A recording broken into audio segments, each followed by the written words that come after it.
Da da da dum, the time has come. Sublime September season is here upon us.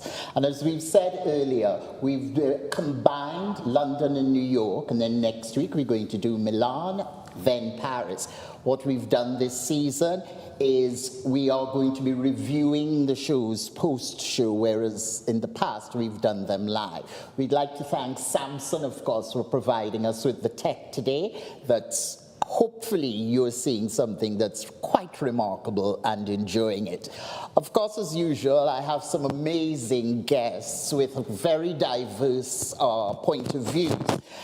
So, of course, as is the usual show studio tradition, which will save my voice for a bit, we'll have them introduce themselves. Ladies first. I'm Charlotte Mair, founder and managing director of brand marketing agency The Fitting Room, based in London and Manchester. Hi, I'm Mohsin Ali, 25 years experience in menswear design and creative direction, based in London, from Yorkshire.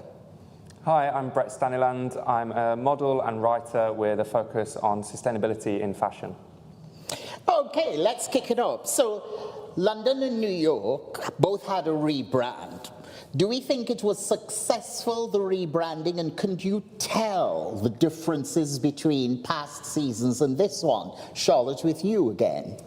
So I'll probably go for more the cultural vibe check. I was in New York this time last year for some of the shows, and I feel like as a general setup, the energy isn't quite what it was, whereas I felt like London this year, from a cultural perspective, it felt like it was back. People were excited. It was a vibe. There was an energy. And I don't know if New York's sort of long-standing legacy of setting the tone quite does it anymore. I feel like London came out swinging this year. Yes. Mohsin. I would say very much I would agree with you. I think London there's been a vibe again. I think there's been a couple of seasons that we've gone through the last couple of years where they're going, London is it's a bit more tamed down, it's not as exciting anymore.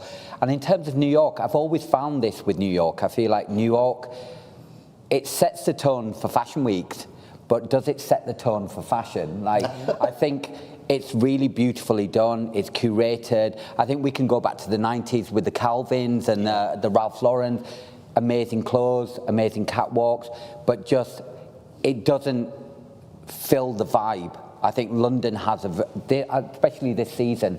I watched a couple of the shows over the last couple of days, and I was going, the vibe is back, yes. The excitement is back, and I think that's what London for me has been missing, and maybe I think that's what New York should consider a little bit more to get that entertainment that we miss in other fashion weeks back into the zeitgeist. Yeah, the zeitgeist. Brett, what was your view? I mean, I was very much out the house for the last 4 days, and compared casting supermodel. It felt busier, it felt buzzier. The coverage on social seemed far greater than previous seasons. I think the changes that came in from the BFC certainly worked in terms of creating much more noise. Shout out to Lara Alain. Congratulations. Well done. You're doing good, girl. The guest program with the press, the buyers and the creators all aided that sort of movement. There was I felt like the schedule was obviously much more packed than previous years as well. And it started very early, it went on very late. Yes. But everyone was ready to go again the next day, and there was a lot of dialogue constantly throughout each day. I thought New York this year, I remember after seeing the first few shows, I thought this is off to a good start, because I always use New York as a sort of bellwether, whether the season is going to be a good one. And New York came up trumps this year. One of the things, as we can tell, did anybody notice the influence of last season's European collections showing up on the catwalks of this season's New York? I noticed it quite a lot. Mohsin. I would say it's not just last season. I kind of think, looking at some of the brands that we're going to talk about today, we're seeing essences of influence from the 90s. Yes. Even like early 2000s, which was massive for Milan in that time in the 90s, was really beautiful, great silhouettes, great shaped, commercial, but very beautiful in the way it was done. And I think when I saw what I saw from New York, it resonated with older than last season, like we're going back 10 or 15 years. Yes, so you don't see the sort of, or you do see the influence of Europe happening, because that's one of the things. Everything seemed polished and put together. Brett, what's your view on New York? I agree. I think New York, looking at the shows without knowing who they came from, I would say that there's massive influence from the shows that I've been to in Milan in the past. It looked, as you say, polished and refined. There was also a much bigger added element of elegance and power, and the suiting and tailoring, I think, has come a long way in New York over recent seasons. But I think the way that I see a lot of the European inspirations in accessories, the way that they pair bags and shoes together with certain looks, and belts and necklaces, is reminiscent for me of the European and the Milan powerhouse. Yes. So that we're saying that New York is more elegant. As a brand strategy, Charlotte, do you think New York is onto something in the way they've polished up their act? See, I think a couple of things. I think New York is having an identity crisis as a city, full stop, at the moment, which I think we're seeing flow into everything that it touches. The nostalgia piece is really interesting because global nostalgia has traditionally been set by the US market because they have the super brands, right? All of our memories start off as big things in the US that trickle down to the UK and the European market. So I guess if they were future-proofing and staying ahead, yes, if everyone else is doing nostalgia, they already set that tone over the decades, you would go for a different feel to stand out because you created that for them to jump on, and you've got your new thing that is the next thing. You don't need to go nostalgic because that's your space. Yes, okay. So another thing that's been in talking a lot, lots of us, the difference between a creative director and a fashion designer. Can we see a difference? Can you articulate the difference between the two, Charlotte? So more so, I guess, with my day job, would lean into the creative director. Our work spans across lots of different industries, and creative directors' roles have always been a bit of a vanity title.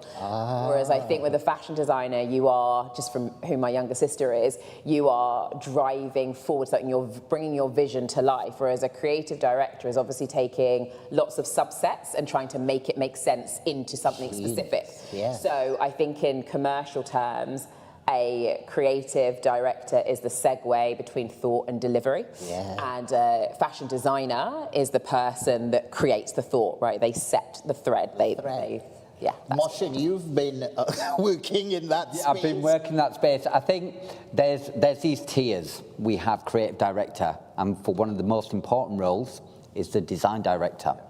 Less so the fashion designer, not disrespectfully of a fashion designer, because the design director will then make that a vision a reality. That's where the hard work comes in. The creative director, it is vanity, but at the same time, they're brought into a business to give a clear direction, a vision. That's right. That's why they get. In the past, we have Daniel Lee at Burberry now. We had Riccardo Tisci before him. They are brought in because they are powerhouses in creative direction. They have a vision. Yes. And they bring that vision in, and then the design director and then the fashion designers make this vision a reality. I think without that, in terms of a bigger brand, the visions won't be so clear, because that creative director isn't just involved in creating the collection. He's involved with the art director. He's involved with the casting. He's involved with campaigns, because every part of that is his vision. He will find the right girl or boy. He will work with the right art director. He will come in and he'll work with new brand directors that they want a new typo. So everything is based around this kind of considered from that very top tier. Brett, have you got anything to add? I think when you see this really come into play is when it doesn't work. And for me, it's the cohesion between the creative director doing something, they really need to orchestrate every touch point for a person. So that's bringing together and having a cohesive language for the show, the campaign, editorially, the casting, as you say, every single bit, aspect of the brand that is a touch point for another person, whether that's buyer, press, social media. Like, what does the social media look like? How does that translate for what your show looks like, or what it's going to look like in a magazine? When you have like periods of interim where you have a design team and no creative director, you then see that you'll see a really lovely collection of clothing. It doesn't translate. It doesn't look at all like the social media look or how it looks in the storefronts at all. You've got your design team. So that's the creative director, as you say. You need a good creative director who has a great relationship with an art director, has a great relationship with the design team, and so on. All right. And what do we think has caused, or what's the reason for this schism now? Because we're all so fluent in the language of fashion. Everybody, I mean, we can all see we come from that non-traditional space where through social media we can articulate how we feel. Mohsin.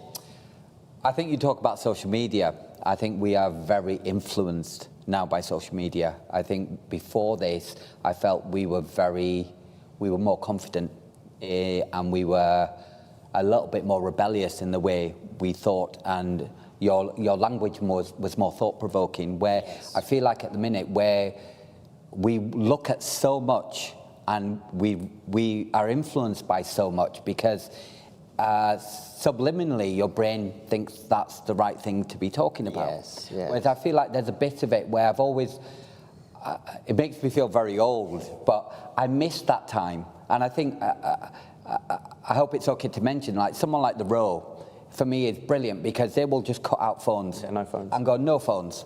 We want you to come and talk about the clothes. We want you to talk about everything. Aspect. Yes. Okay. All right, let's start now. So funny enough, we're going to start with Tory Burch. How would we rate her in terms of creative director or designer? Because her clothes have that strong whiff of Prada. Strong whiff. I'm just saying a whiff. Strong whiff. A whiff. Charlotte? Tory Burch, when I was growing up, was one of those brands that was incredibly aspirational. And I would say, even looking at this collection, they've held on to, where a lot of people go off-piste and try lots of different things, you can still see the consistent brand DNA across all collections. They don't try to be something that they're not. They are still classical, they are still elegant. There is still that, as we see the death of the aspirational customer and everyday consumerism. The death of the aspirational customer? Yeah. The Holocaust, what's happening? So the death of the aspirational customer is essentially how when we were growing up, we wanted these brands. We wanted Chanel. You'd spend £5 on the bag and you wouldn't blink, right?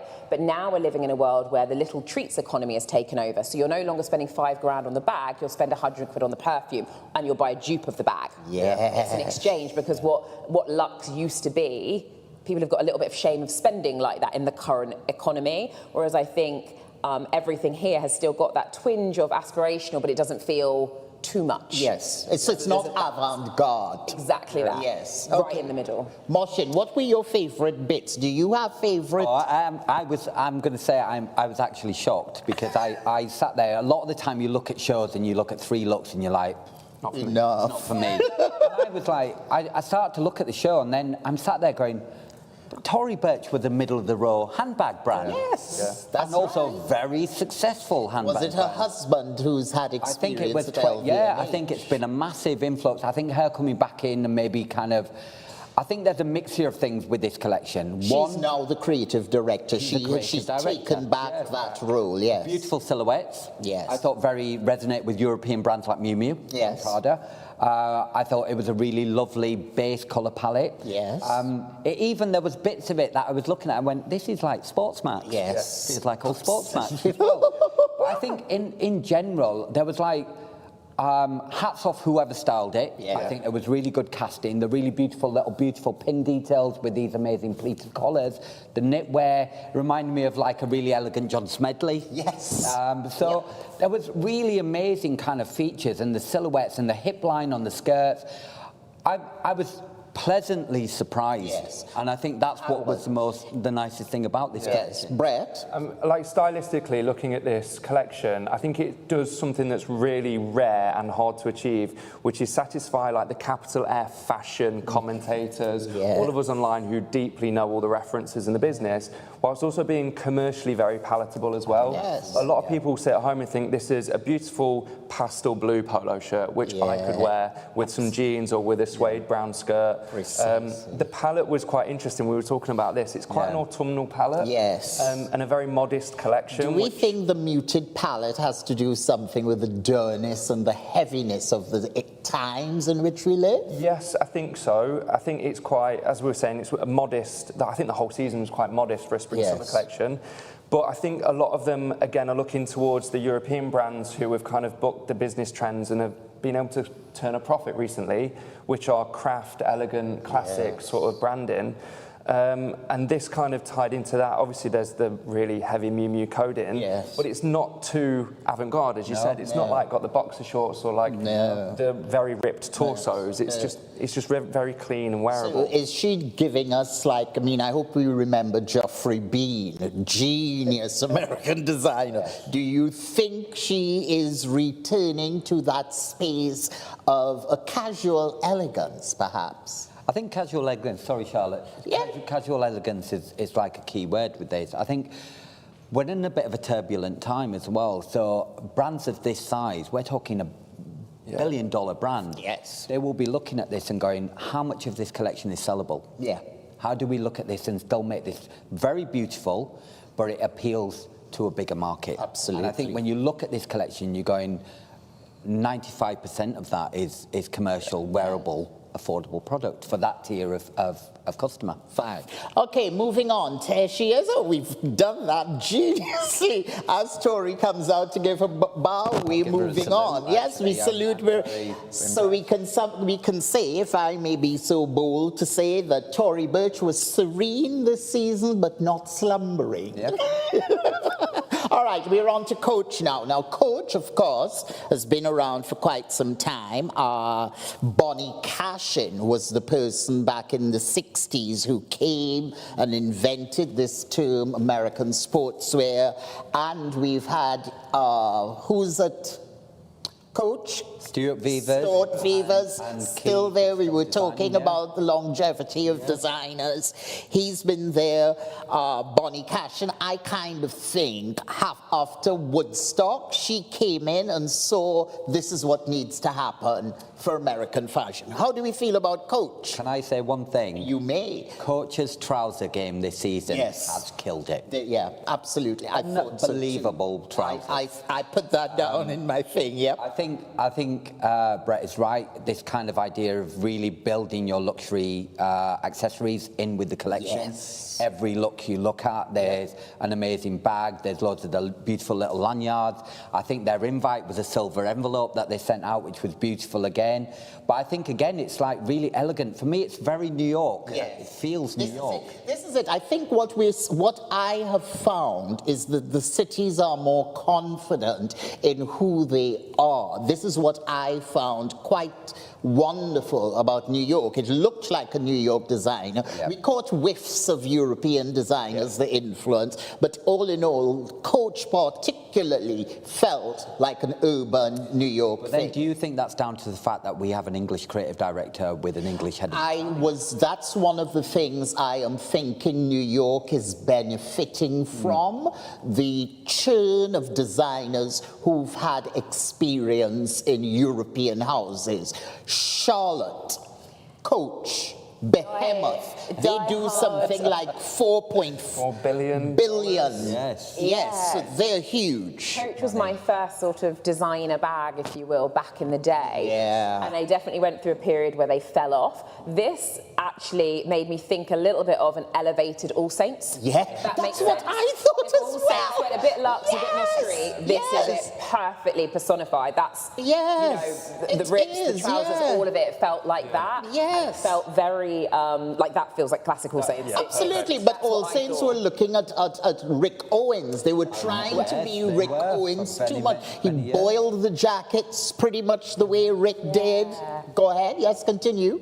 Yeah, so that when I see that, it feels mature, but it has a Gen Z slant. So they definitely know who their next customer and next buyer is going to be, to the point before around, is it commercial enough to buy off a shelf? Yeah. I think they've absolutely nailed that. And there's enough of individuality whilst also understanding the political and socio-economical climate.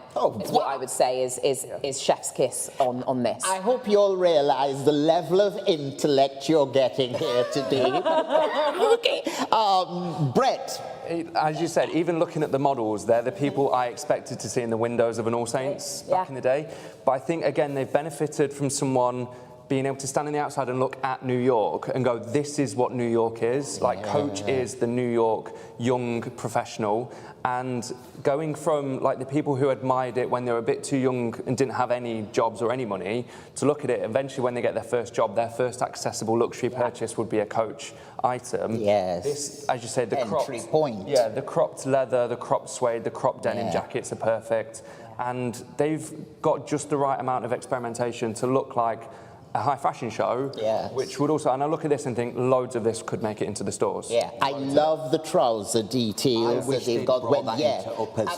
This is it. I'm sure, I hope they have that in a shrunken jacket, in that blend of fabrications there in that. Yes, Charlotte, you wanted to say? One more of one of the points before as well. I think the thing that they've done really well is nostalgia. Yes. That has American teen movies littered throughout it, John with the leather and the denim. Yes. I think this John Hughes. I think is like the graduation of the Y2K sort of trend that came about a year or two ago. Those people who are young but have some job money now are going to graduate towards this sort of aesthetic. 100%. Fantastic. Okay, moving on to the hottest ticket of New York, and I don't think that's an exaggeration to say, Rachel Scott at Dotima. Now, I've been a fan of Dotima from during the pandemic when she came out. I saw it and I thought, my God, because every grandmother in the Caribbean, my grandmother did crochet. And okay, she didn't go as far as do doilies on every seat in the sofa and that stuff, but this, the moment, and it's good to see that she, and as lots of people are saying, her first Proenza is better than Lazaro and Jack's, because it comes again in probably somebody with a distance and objective eye.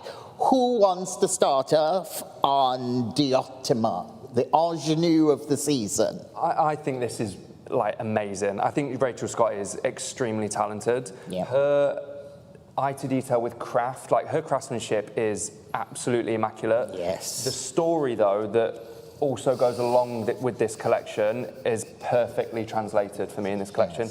You can see it like opposing looks. One will be a full crochet, like string dress. The next one is some of the best tailoring you see. Absolutely. But when you understand the story of like the Bacchanalia, like the carnival, it was about a mixing of classes. So you will have people dressed in extremely nice because that white powder, she was referencing Trinidad Carnival and carnivals throughout the Caribbean when there were fancy sailors. Now it started in Trinidad because there was an American base in Trinidad, and of course Carnival was about rebellion, so people started dressing like fancy sailors, and of course because it's a predominantly African Caribbean country, they started throwing powder on their face. So it was also a turn of flipping the whole notion of minstrelsy, so that there's so much political notion that happens in Carnival, and Rachel Scott took that detail and used it as makeup, which is always, in my opinion, the sign of a good designer. Yeah, there's so many facets to it, and the fact that even through trying to have, you know, she's at a really big turning point in the career where moving from like her relatively small brand into something that's potentially much bigger. She won the CFDA Emerging Designer Award in 2023. Finalist in the LVMH. Good. It seems to be award after award, but when you look at how talented she is, it's no surprise. What advice would you give her, Charlotte? See, I looked at this and thought it's giving Rich Auntie. Where you talk about the Caribbean. if we were going to bring it into kind of modern culture of how they've blended two human behaviours together with some heritage, I would say it is Rich Auntie that's single and living her best life. My friends call me Auntie. Everybody calls me Auntie. I think that does that perfectly personified for every occasion. Yes. From a product perspective, I think... and what I love as well, she used plus-size models. This season, the number of plus-size models decreased so much. It was quite sad. Go on, Mohsin, sorry. Textile-wise, beautiful. Yes. You can see that aspect of it coming through. I think there's loads and loads of great use of fabric. I think a really good balance of colour for the collection. The one thing which I wanted to see more of was a little bit play with silhouette and shape. Okay. I thought it became very repetitive. Okay. That's a small factor in something which is really beautifully done. I think really well put together. I love the fact that it's a collection that plays not just with shape on sides of models, but proportion length. Yes. I think there's all these kind of factors, and it's a collection I'm really excited about seeing. I think she'll be I'd love to see what she does for winter. Absolutely. I think bringing all these factors into winter, I think it could be pretty amazing. Yes. Brett? Yeah, I mean, to basically follow on from that, I think her textile game with the skirts and the bit of fringe and frill that's going over the tailoring is some of the most elegant looks I've seen. But also, I think we've seen a lot throughout this spring-summer season is an adaptation of sportswear incorporated in a lot of the evening wear. So whether it's a slightly more technical fabric or, you know, accessorised with something that's been derived from a sports category is really interesting. But equally, she's paired styling-wise amazing again, I think. Yes. Fair to say. I think the last two dresses were the duds for me. Really? Yeah. I just didn't think that heaviness, and we've seen so many people. McQueen was the first person to have done that feathered shape of the thing. Last season, lots of new designers were referencing it again, and I don't think she needed it in this. It just, look, the whole thing just brings it down, and I would have loved to have seen something more expansive, more expansive. I mean, not necessarily a full skirt, but something that was lighter. Go on, Charlotte. I wonder if that's her nod to nostalgia, though, because I look at some of those pieces and think about what I used to wear and the dress that Carrie Bradshaw made famous, those styles, and that makes me think of that, and even the skirt over the trousers. I very much remember doing that in high school and thinking I looked wonderful. I did not. But that feels like a nod to some of those very iconic looks. And also, last season, so many people were doing sarongs over trousers. You know, so again, it's something that's in the air. Go ahead, please go ahead. I think the crocheted aspect of it I really love. I think that's something that could be developed further. I think I would have liked to have seen that. I feel like it was more about just the shape and drape with the shape rather than it becoming a product. Yes. And I think that's what I would have liked to have seen more within this collection. Yeah. We're looking forward to accessories. I love the shoe. There was a shoe in look 1 with the shells. It was absolutely beautiful with some shells. No, it's not look 1. Look 1 started strong, diverse bodies. No, there was a shoe with a shell. I can't find it. Yes. Okay, let's move on. We'll find it at the end. We're summing up. Okay, now, House Latt. Who would like to show off their knowledge on House Latt? Brett, you've got this one. The time starts now. Go! I felt this was a bit of like a palette cleanser for New York. Like there was a lot of exuberant collections and lots of stuff to talk about. This, to me, felt a little bit of a muted sort of collection amongst all of that. I still think it was elegant. It doesn't scream New York to me at all. I don't know if that's just me. Go ahead. Just, you know, starting off very abruptly in a spring-summer collection with a bunch of all-black looks was quite an interesting take. I don't know if you... I totally agree. I think there's a when you work with such a commercial collection, for me it's a very commercial collection, you have to find styling to make that more exciting. I think there's one name we can always talk about. Helmut. Helmut Latt. This is the first three looks. We've seen Theory try it when they bought it. Yep. The first three looks are so Helmut Latt. I was just missing Tatiana. Yes, precisely, and Kristen Owens. Yes.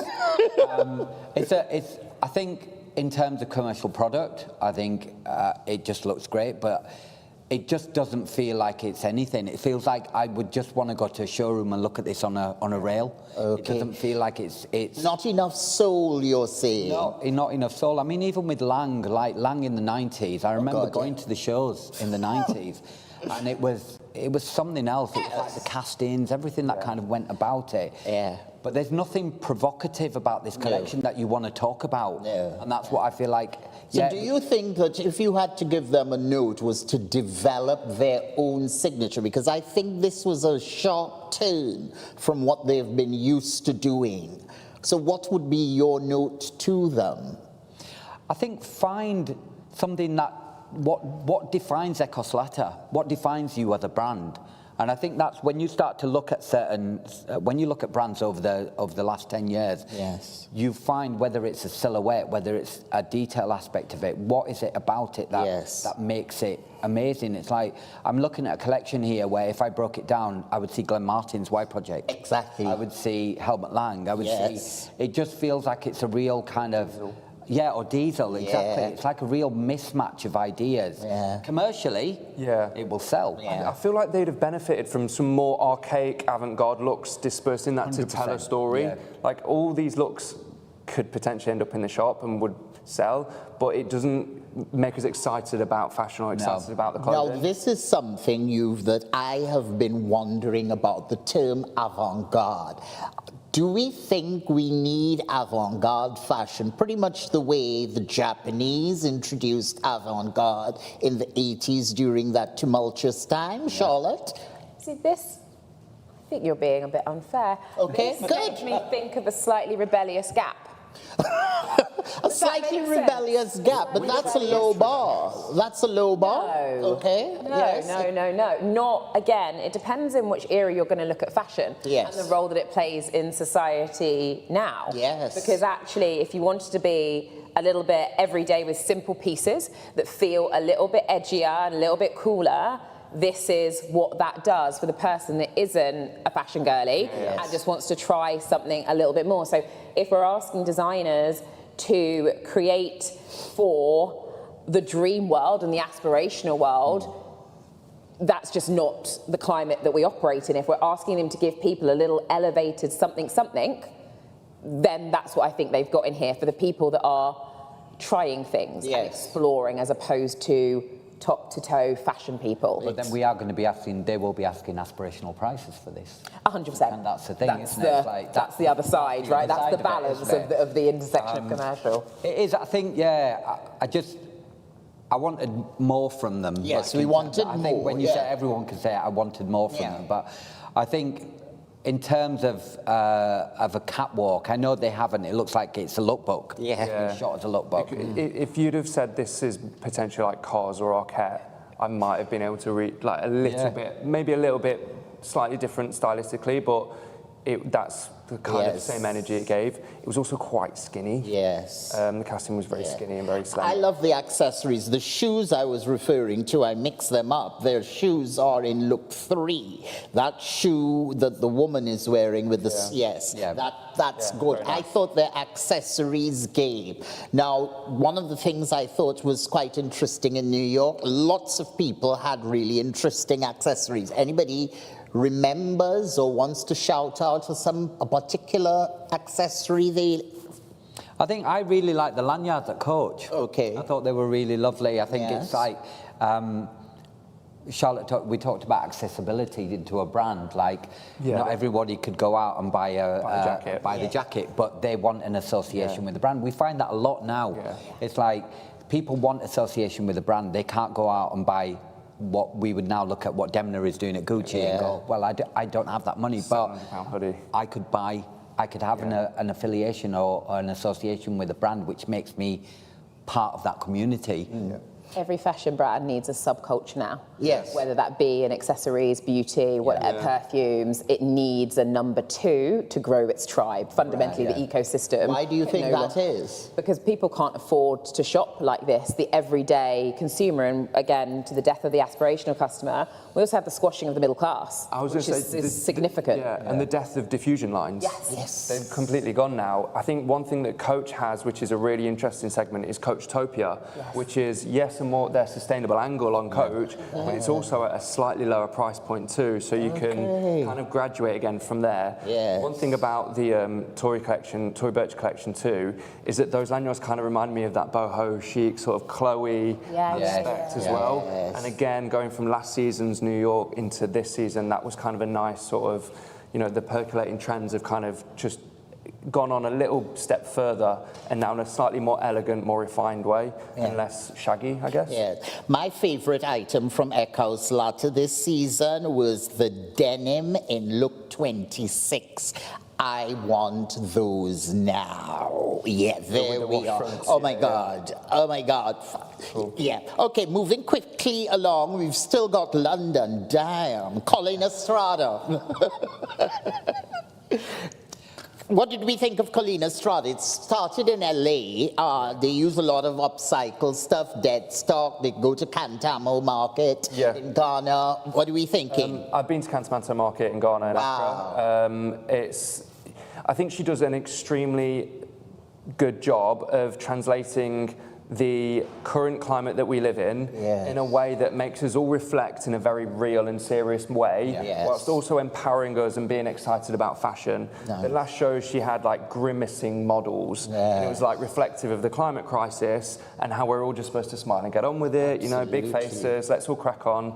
This is the same, the light and the dark of like the kind of underworld that's operating as we're all sat watching fashion shows is very real. And then it's also a good marketing strategy for people who don't wear colour, but they love the clothes. Exactly, and equally her knowledge of upcycled materials, recyclable materials, and really her community out there is so strong.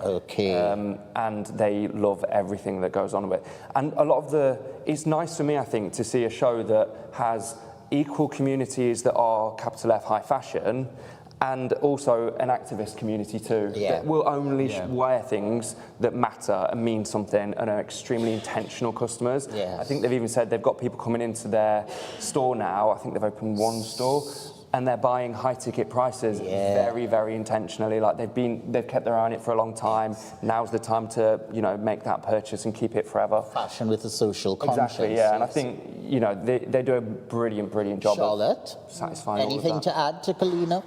Yeah, there's this wonderful book by a gentleman called Chris Allison. It's called We're All the Same Age Now.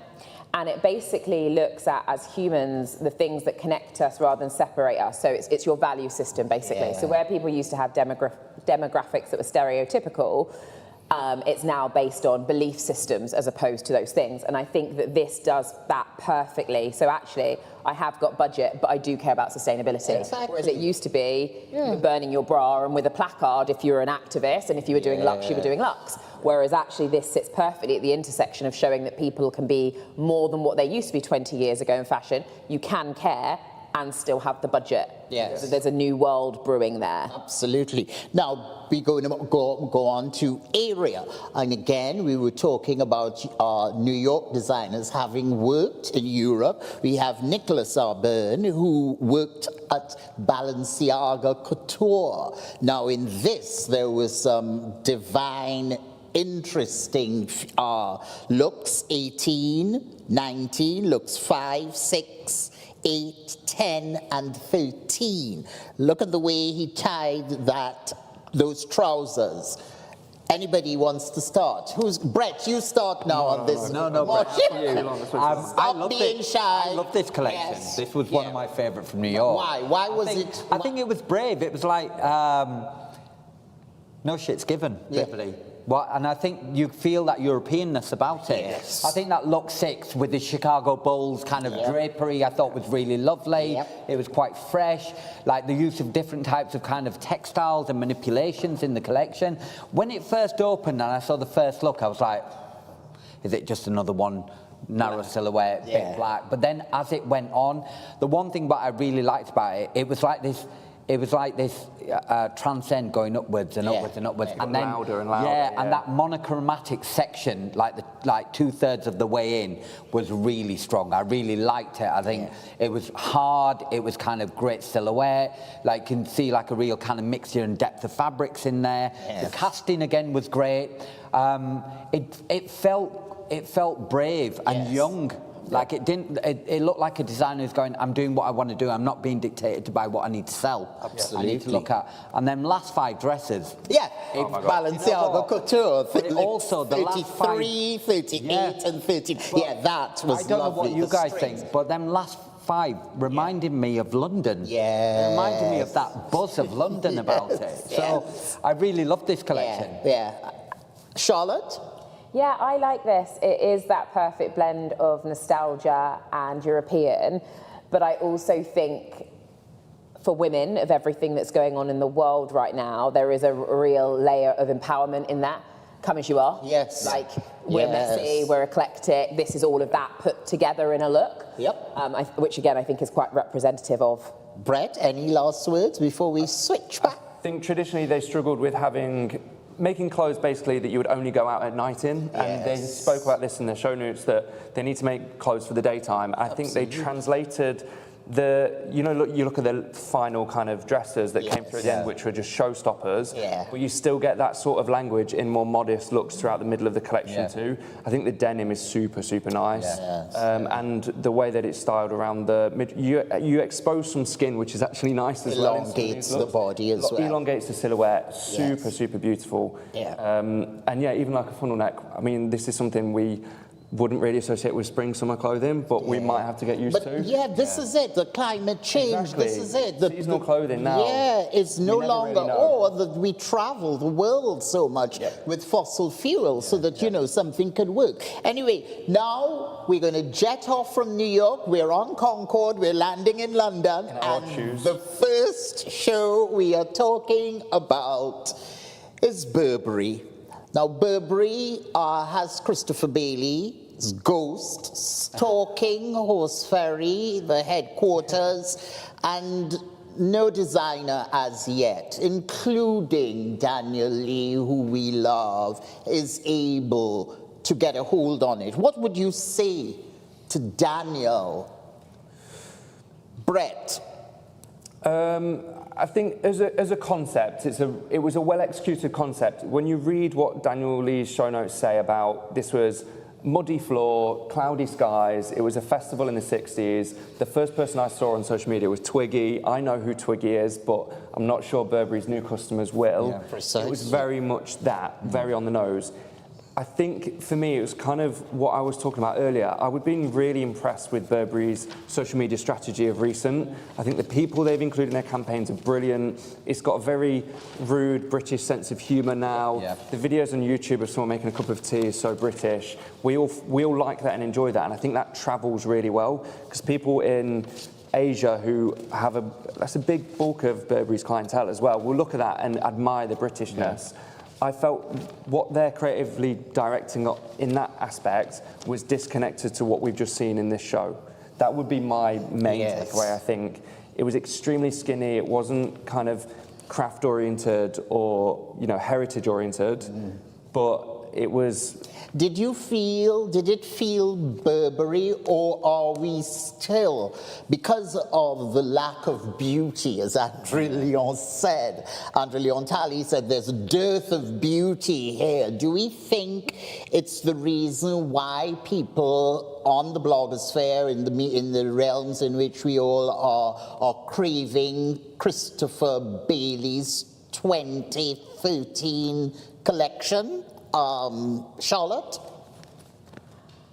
So Burberry, I think, culturally definitely went through a bit of a falling off when a lot of the reality TV shows came, little bit Le Bouton, like it drove down the value in kind of the UK. Again, it was no longer aspirational, right? It entered the front and centre of pop culture in a completely different way. When Towie was on every Sunday and everyone was in Le Bouton, suddenly you watch that sort of market desire shrink because it feels like everybody can have it. Yeah. Look at Daniela Westbrook. Exactly. That was a moment, right? Completely I'd fell say down. Devo. I don't know if anyone knows who Devo is, but the tot and the check everywhere. Whereas I think what they've done really interestingly here is they've created a show for multi-generational. So where you talk about Twiggy, for example, while she's not the obvious, it's the same reason that Burberry have Grime Gran doing content with them, right? Because what COVID did was it made us all love our older relatives more, right? It put that family feel back in the centre of it, which is very British, again, with everything going on in the world. So,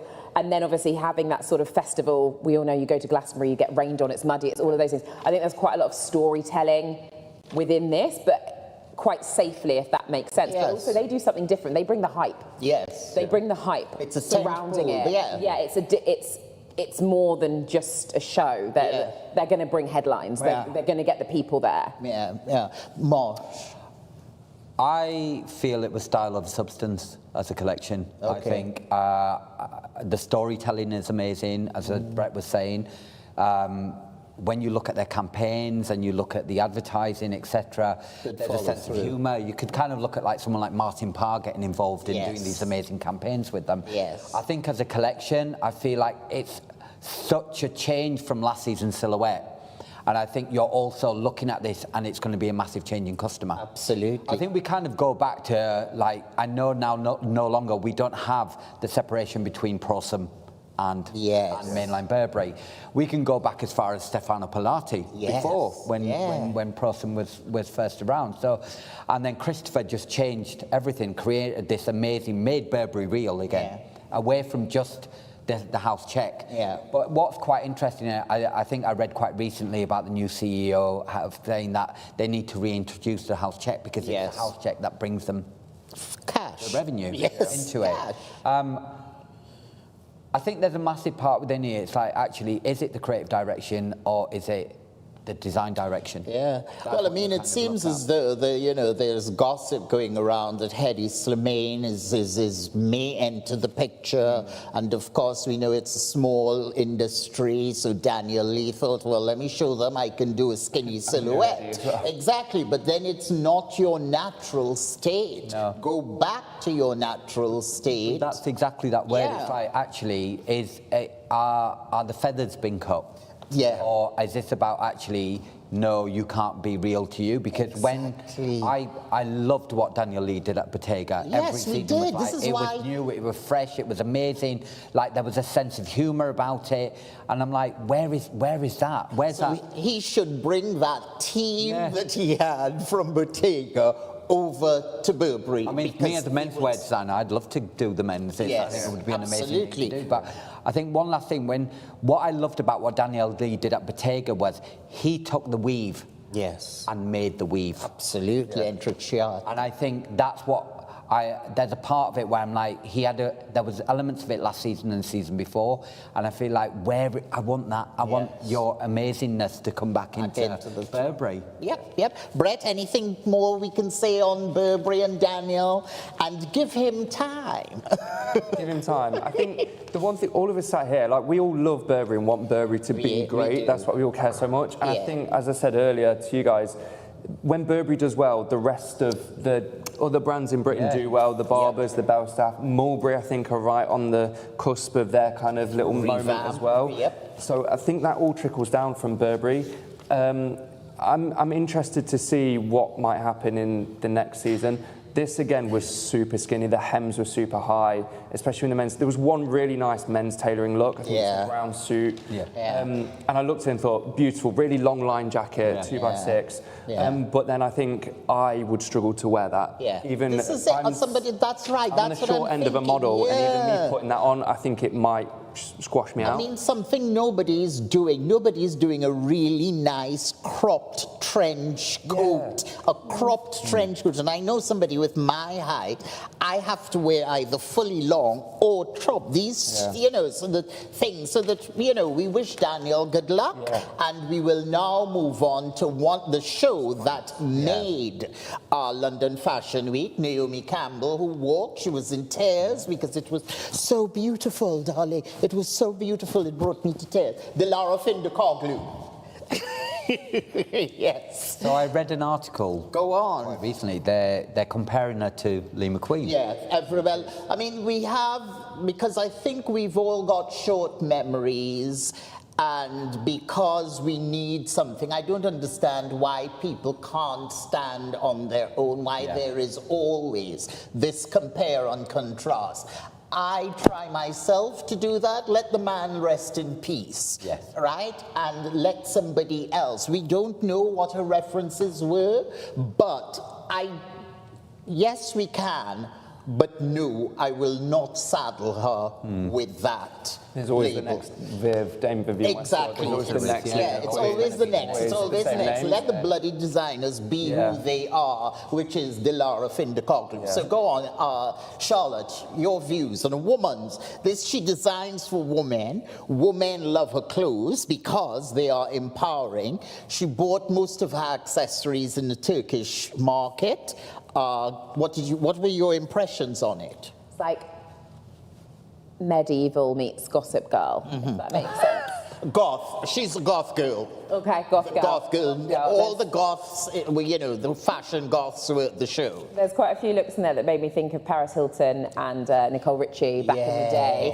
If those outfits were then tweaked for medieval, that's what they would look like. That's interesting. I don't know if I'd necessarily lean into the empowerment thing, because I think there's a submissive part within this as well. So there's a little bit juxta, actually, I think, culturally, but if you just want to wear what you want to wear, fantastic. But there's quite a lot within that where you can see that they're leaning into nostalgia and pop culture, but with this medieval feel. So do you think she designs for women for the male gaze or for female empowerment? Because we've got two straight men here, so we can get their view on your wife or partner dressing like this. Is it? How many brands, beyond fashion, really cater for women first?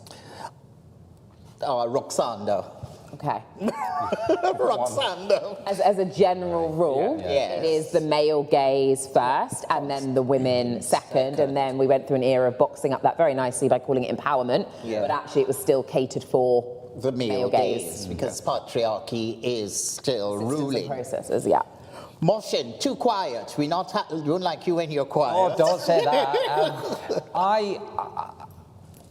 I think the collection for me is about you question every garment, you question the collection, you question the outfit. I don't think it is just about empowerment. I think there's a lot within this that you kind of look at, less so from a commerciality perspective. It's about this storytelling. It's about kind of her personality coming through.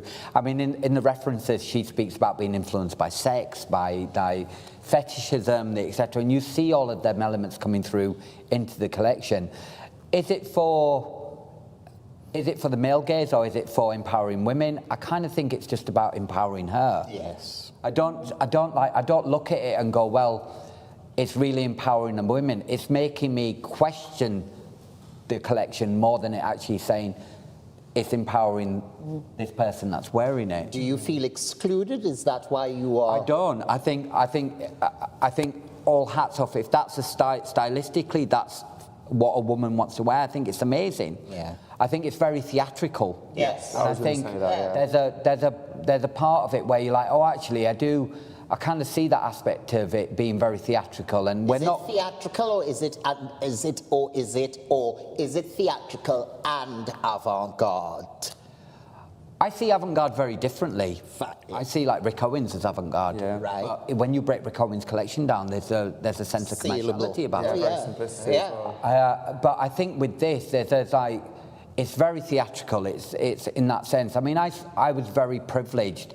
I remember one of the many people, I apologise now, knocking over the PR woman to get into the McQueen show when I was still at university, when the cars were set alight outside. Yes. And seeing these shows, and Janet Fishgrund. it was everything. Yes. But then, when you broke it down, you walked into like the stores like Liberty's, you saw the commercial product. Yes. Like, it's hard to view this because I'm viewing this through a screen. Yeah. How much of this is very much just about show? And I think for her, I mean, and one of the things that I like about the diversity of fashion now, once she starts doing accessories and jewelry, that's where her money is, because of course she will then go into bridal, she will then constantly be evening wear. I mean, the amount of pop stars who've worn her clothes because they have that dynamism, that thing that we want when we make a statement, and it translates very well, and it brought Naomi Campbell to tears. So I think that theatrical and emotional element is definitely there. There was also something ethereal about it. Yes. And I struggle between like empowerment, but also there's some of these models look extremely confident, like that strength in their eyes and the way that they move themselves. I think it's interesting dialogue between them being, some of the models look like they've been silenced or guarded, but also some corsetry and bustiers are like kind of uplifting as well. I do look at this collection as they are however many complete looks. Yes. You aren't buying anything individual here. No, You're buying the look or nothing. Yeah. So I think, which is amazing. I'm positive you will be seeing this on a lot of pop stars, a lot of red carpets, and they will be they would have to give what these models are giving. It reminds me a little bit of that Galliano Margiela couture collection, where it was like you had to embody the character to be able to pull that off. If you just wear it and stand still, it doesn't give it what it deserves. I think there's an element of that with this collection too. Okay, moving on. We've got some time. Jawara Alain, last guy, definitely not the last designer we'll be featuring. We'll be talking about so much more. But from London, Jawara Alain is somebody that everybody likes. He too referenced Trinidad Carnival. He also designed a float, as we just saw there, for Notting Hill Carnival. Here he is talking about his collection. What did we think of Jawara Alain? Charlotte, you're there thinking. I'm seeing the wheels turning. Yeah, I think it's really interesting how people are leaning back to Carnival. And this is, I think, the difference between London and New York.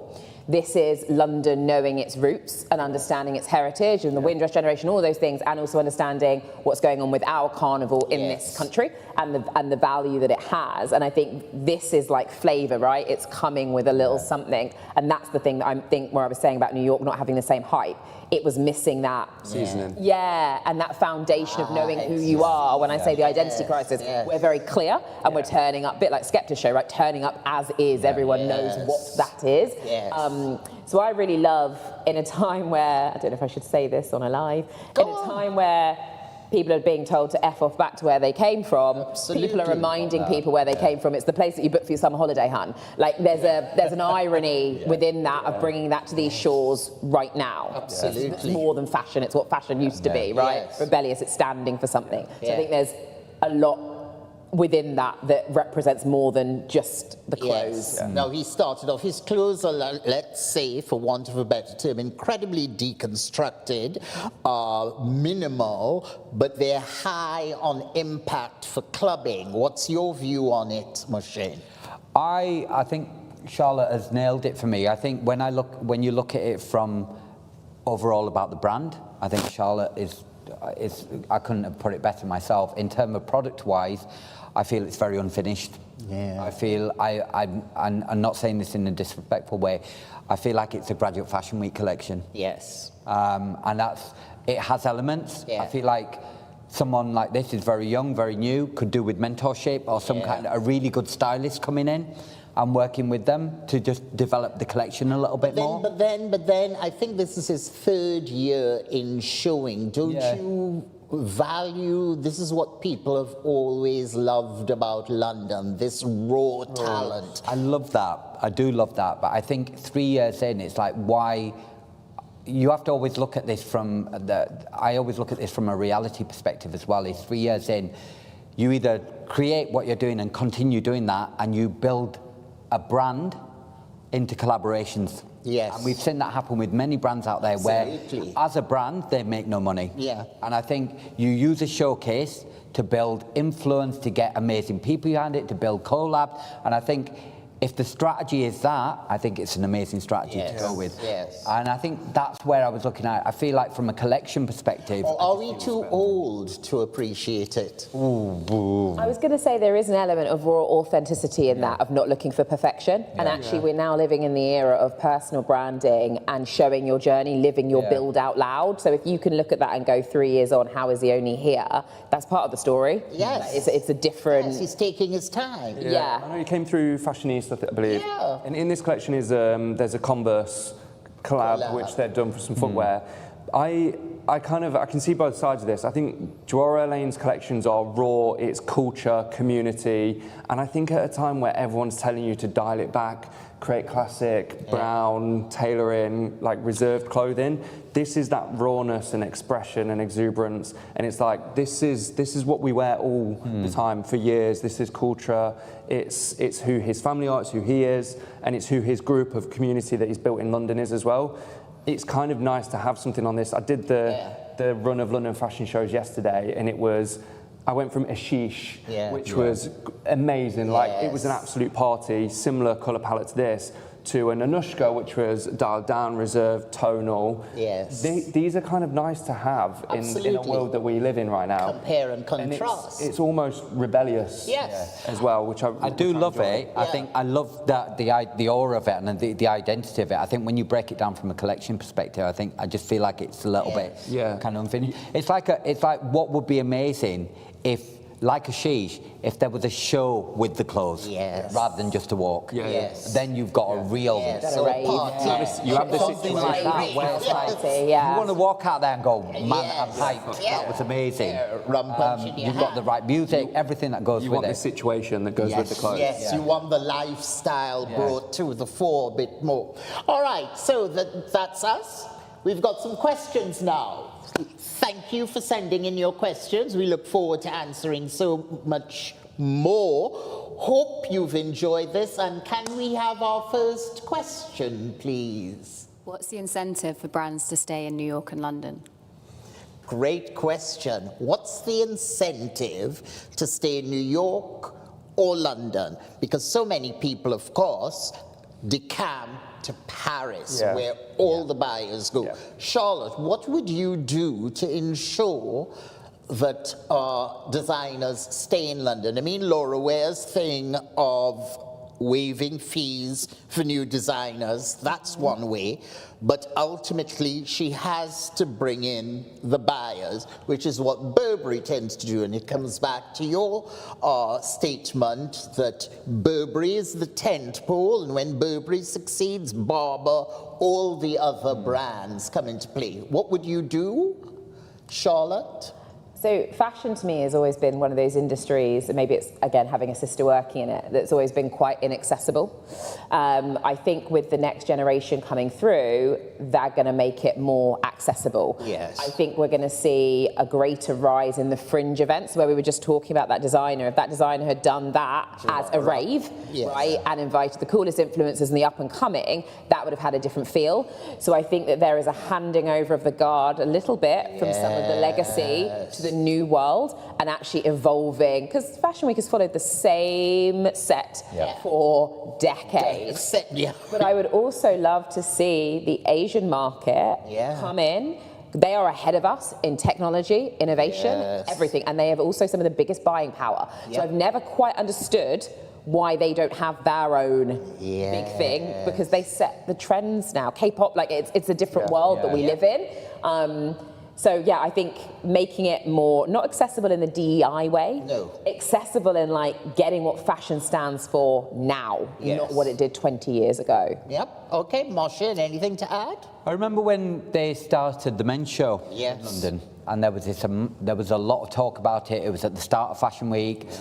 Buyers were flown in. Yep. The Isatans, the United Arrows, the Lane Crawfords, they were all flown in at that time. The problem with it is, a lot of the buyers save their budgets for Paris. They go there, and a lot of the designers see that. They go, actually, they're not coming to London to buy. You'll get buyers come in, and they'll go, are you in Paris? Yeah. It's always the same question. Are you in Paris or are you in Milan? And I think to try and keep them here, we need to get this vibe back, this excitement back into London. Yeah, but can we continue? Can we continue basing our strategy on vibes? We can't on vibes. I think there's a part of it we can, but I think there's a part of it with emerging talent. It's like, how can we, we're in a time now where not everything is about doing a catwalk show. Like, we're living this world of going, actually, let's do it 6 months, let's do another catwalk show, it'll be amazing, we'll get all these influencers on the front row. The influencers aren't buying into the brand, they're not sustaining the brand, they're giving it a feeling, and it's an extension. Yeah. I think it's about this idea. I always, it's this fact of resonating with your past, of going, that vibe and excitement of going, right, okay, next show, it's across London.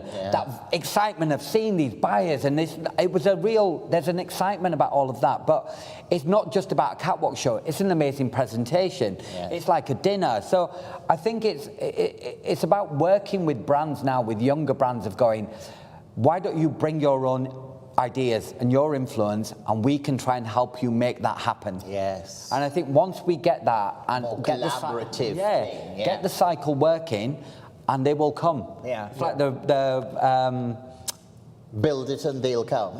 They'll come. The baseball film, wasn't it? I forgot the name of it. I think one of the things as well, to that point as well, if we talk about it in the lifestyle sense, that's really missing is brand partnerships. So when we talk about accessories, like, none of these shows actually represent how we live. So you think about London, it's Lime bikes, it's blank streets. These are all the accessories of our everyday lives, and no one builds that into the storytelling, when actually that is the thing that I'm going to go, oh my God, I can see myself with that now. Like that, it's that bit that doesn't come through at all, that actually would give you a greater commercial base. Margaret Howell does that, because she sort of references the designers that she furniture, interior designers that she does that's incredibly London-centric. Eileen Gray and somebody else, the lamps that she did that were London. Brett, anything to add before we have another question? To me, like, I've done a good 10 years of basically every season, the whole circuit, and I've seen time after time, like, my favourite brands, they'll either graduate New Gen or have a couple of years after and then go to Paris and Milan, like the Bianca Saunas, the Jordan Lucas, like I've seen it so Wales Bonner. And what would keep them there is the buyers. I think Laura Weir's change at the BFC, doing the guest program has helped tremendously. Having it a lot cheaper to show, like a fashion show is a money pit for a brand. It is a complete money pit. Even a basic rate for a model, if you need 20 models, you're £7,000 deep already. So having more access so that people can do a show or a presentation is massively beneficial. But again, it's getting the right people here. It's getting the right noise, it's getting the right buzz. For me, what would keep me in London is what I want to say as a brand. It's the culture, the community, the craft, the heritage, the legacy. If you're speaking about these things, London is a great place for you.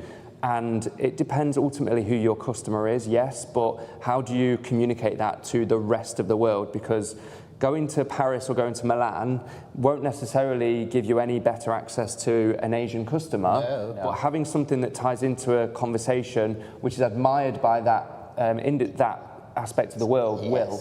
So about what you want to say and how you want to say it would keep me in London and New York. I also think with London, like, one thing, I mean, we've harped on about over the years, the diversity of designers is pretty amazing to see that.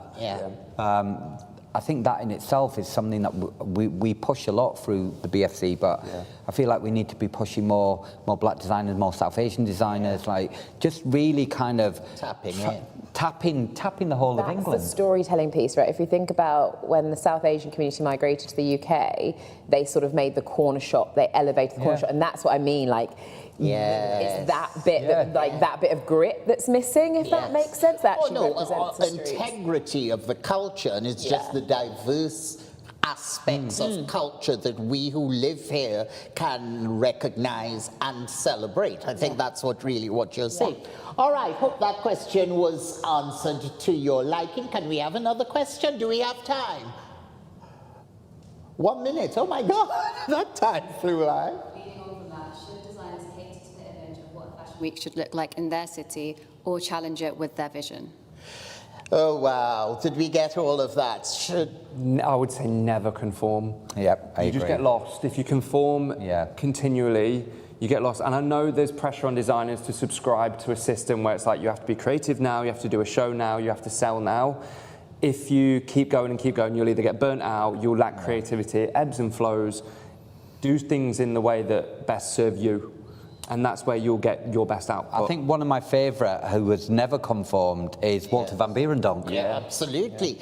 And Martine Rose. Martine Rose they do isn't what they want to conforming. do, yeah. You know, She had no money, she put one look down the show. absolutely. Yeah. Charlotte, anything to say? I think that it's really easy to fall into conformity at the moment. It's a safe space. I think that's why so many brands outside of fashion are having this massive identity crisis, because they don't know where to go. And also, no one's proactive. We're reactive because you're tracing a social media trend, a trending sound and everything else. And that's driving behaviour that is different, which is why all the aesthetics are starting to look the same. If ever there was a time to be rebellious and stand in your DNA, it's now, because everything goes full cycle. And in 5 years' time, that will be the thing that is again. We'll have come out of this political cycle. Yeah, weirdly, the best thing to go viral is not trying to go viral. Exactly that. Yeah. Exactly the irony. Yeah. Okay, I'm not getting any signal that I've got any time, but I think we should stop for now. Or, not that we should stop, but I think and I hope we've covered topics that you've not heard, nor seen, nor read anywhere before, because we are trying to drive home certain points to save fashion. Next week, we will be covering Milan. Thanks for your questions. Thanks for everyone. Thanks, of course, to my guest, Charlotte, who I must say sounded like the voice of reason. Don't know how to say that. A woman was telling us, boys, yes, you're a carping there, but the real issue is, thanks for Mo, for giving us knowledge of his experience, and Brett, a supermodel who is transitioned from just walking and continues to walk, but who has really sounded opinions on fashion. I want to thank you all. I want to thank everyone, the pretty people here at Show Studio, and I look forward to seeing you next week, Monday. Thanks for watching. Don't forget, we'll be continuing with Sublime September season. I've trademarked that. No clapping.